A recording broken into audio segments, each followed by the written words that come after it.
الحمدللہ رب العالمین والعاقبۃ للمتقین والصلاۃ والسلام علی رسولہ محمد وخاتم النبیین۔ میرے پیارے دوستو، السلام علیکم ورحمۃ اللہ وبرکاتہ۔ میں حکیم امتیاز دانش فرام پاک ہربل دواخانہ نزد مرحبا سویٹ بیکز فتح پور روڈ چوک آدم سے مخاطب ہوں۔ آج میں جس بیماری کے بارے میں آپ سے بات کر رہا ہوں وہ ہے جگر کا چھوٹا ہو جانا۔ اس سے پہلے ہم نے جس بیماری کے بارے میں بتایا تھا آپ کو، جس کا ذکر کیا تھا، وہ تھا جگر کا بڑھ جانا۔ آج جس بیماری کے بارے میں ہم بات کر رہے ہیں وہ جگر کا چھوٹا ہو جانا ہے، جگر کا سکڑ جانا ہے۔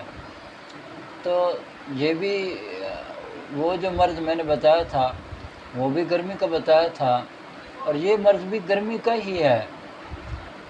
گرمی سے مراد آپ یہ سمجھ لیں کہ اس میں جو ہے یعنی کہ اتنی تیزی کے ساتھ جو جگر ہے وہ آپ کا پگھلنا شروع ہو جاتا ہے، سکڑنا شروع ہو جاتا ہے۔ جیسے برف ہوتی ہے، برف کے اوپر آگ پڑے تو وہ آپ دیکھیں وہ پگھلنا شروع ہو جاتی ہے، اور پگھلتے پگھلتے اتنا بڑا یعنی کہ وہ برف کا جو بلاک ہوتا ہے وہ چھوٹا سا ایک روڑا سا رہ جاتا ہے۔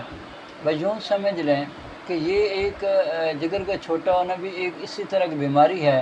اس میں کیا ہوتا ہے کہ مریض کو بہت زیادہ گرمی ہو جاتی ہے، اور اس کے جگر میں یہ گرمی پڑ رہی ہوتی ہے، اور جس کی وجہ سے اس کا جو جگر ہے وہ تحلیل کی طرف آنا شروع ہو جاتا ہے۔ جگر تحلیل ہو رہا ہوتا ہے، جگر سکڑنا شروع ہو جاتا ہے، جگر چھوٹا ہونا شروع ہو جاتا ہے۔ تو پیارے دوستو، پریشان ہونے کو کوئی ضرورت نہیں ہے۔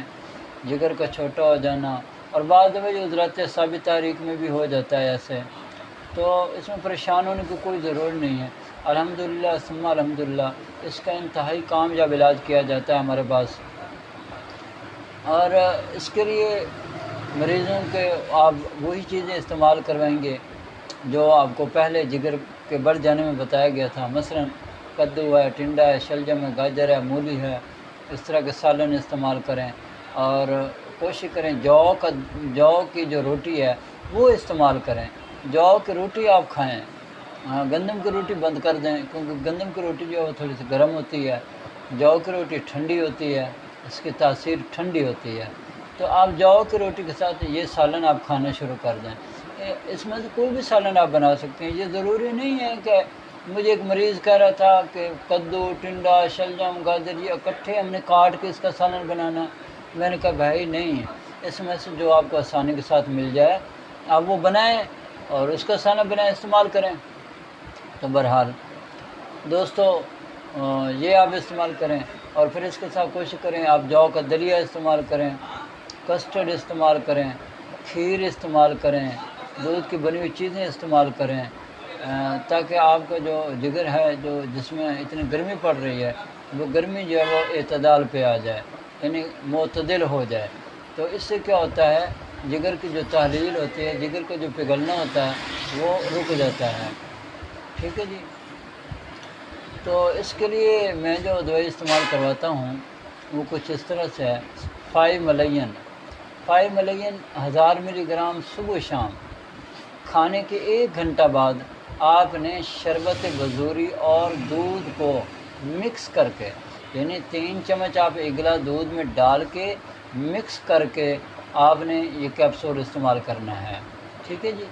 اور اس کے بعد آپ جو ہے میں نے ایک سفوف بنایا ہے، سفوف میدا خاص کے نام سے، جو بہت اچھا، بہت بہترین رزلٹ دیتا ہے۔ جن مریضوں کے سینے میں جلن ہوتی ہے، معدے میں جلن ہوتی ہے، تیزابیت ہوتی ہے، گیس ہوتی ہے، قبض ہوتی ہے، یہ ان کے لیے میں نے ترتیب دیا ہے۔ اس کا نام میں نے رکھا سفوف میدا خاص ہے۔ تو یہ آدھی چمچ آپ نے دن کے وقت ہمراہ پانی استعمال کرنی ہے، اور رات سوتے وقت جو ہے آپ جو ہے 5 مسل جو ہے 500 ملی گرام کا کیپسول آپ نے رات سوتے وقت ہمراہ نیم گرم پانی استعمال کریں، آپ کی مرضی ہے، دودھ کے ساتھ استعمال کریں، آپ کی مرضی ہے۔ تو یہ آپ نے استعمال کرنا ہے۔ اس سے کیا ہوتا ہے کہ صبح آپ کو کچھ 2-3 پخانے آ جاتے ہیں، اس کی وجہ سے جو آپ کے جسم میں صفرا رکا ہوا ہے وہ خارج ہو جائے گا انشاءاللہ تعالی۔ جیسے ہی آپ کا صفرا خارج ہوگا تو انشاءاللہ تعالی آپ اللہ کے حکم سے صحت کی طرف لوٹنا شروع ہو جائیں گے، تندرستی کی طرف لوٹنا شروع ہو جائیں گے اور آپ کی صحت بحال ہونا شروع ہو جائے گی۔ تو میرے پیارے دوستو، اگر آپ کو جتنے بھی میں نسخے بتاتا ہوں، جن بیماری کو میں ذکر کرتا ہوں، اگر آپ کے پاس یا آپ کے کسی حکیم کے پاس یا پنسار سے آپ کو یہ چیزیں نہیں ملتی، پریشان ہونے کو کوئی ضرورت نہیں ہے۔ ہم سے آپ بذریعہ پارسل یا ادویات منگوا سکتے ہیں۔ یہ دوائی منگوائیں، استعمال کریں، انشاءاللہ تعالیٰ آپ دیکھیں گے کہ آپ کا مرض جو ہمیشہ ہمیشہ کے ختم ہو جائے گا، اللہ آپ کو صحت دے گا انشاءاللہ تعالیٰ۔ تو اب میری اللہ سے دعا ہے کہ اللہ تعالیٰ مجھے اور آپ کو، پوری دنیا کے تمام مسلمانوں کو صحت والی، سلامتی والی، عافیت والی، برکتوں والی، کامیابیوں والی، خوشحالی والی، خوشیوں بھری، سعادتوں بھری زندگی نصیب فرمائے۔ آمین۔ وآخر دعوانا ان الحمد للہ رب العالمین۔